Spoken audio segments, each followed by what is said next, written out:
தொங்கு சபை. அந்த தொங்கு சபை வந்ததுன்னா அமித்ஷா தான் போஸ்ட் எலெக்ஷன்ல பாத்தீங்கன்னா கிங் ஆர்.என். ரவி மூலமா. புரியுதுங்களா? புரியுது சார், புரியுது சார், புரியுது சார். ஆமாம் சார், ஆமாம் சார், ஆமாம் சார், ஆமாம் சார். மு.க. ஸ்டாலினுடைய இது எங்க அப்பு வேளாது விசிறுபடும் வச்சிருபடும். அததான் அமித்ஷா சொல்லிட்டு இருக்காரு. இப்ப பாருங்க, விஜயினுடைய மெயின் எதிரி டிஎம்கே,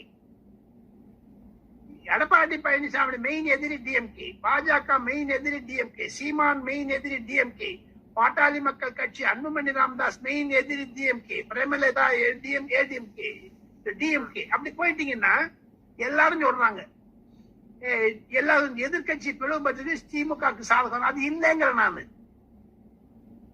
காரணம் என்ன என்று கேட்டால், எதிர்கட்சிகள் வாக்கு இருந்தாலும் தொங்கு சபைக்கு நோக்கித்தான் தமிழ்நாடு செல்லுகிறது. அப்ப கூட்டணி ஆட்சி. விஜய் 34 சீட்டு 30 எடுத்துட்டாருன்னா தமிழ்நாட்டுல தொங்கு சபை. அந்த தொங்கு சபை வந்ததுன்னா அமித்ஷா தான் போஸ்ட் எலெக்ஷன்ல பாத்தீங்கன்னா கிங். முதல்வன் படமா ஒரே நாள்ல இவர் எல்லாத்தையும் கிளீன் பண்ணிடுவாரான்னு நீங்க கேட்கலாம். ஓகே, பிராக்டிகலா அது பாசிபிள் இல்லதான். But it is a process, right? It is a process.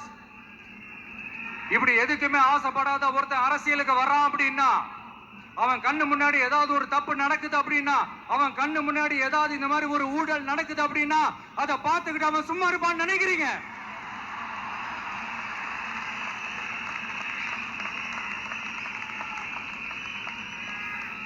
அதனால இந்த தீய சக்தியா இருக்கட்டும், இந்த ஊழல் சக்தியா இருக்கட்டும், 2 பேரும் தமிழ்நாட்டை ஆண்டவை கூடாது. அப்படிப்பட்ட இந்த கட்சிகளை உண்மையா தில்லா எதிர்க்கிற அந்த கட்ஸும் கெத்தும் நம்ம கிட்ட மட்டும்தான் இருக்கு.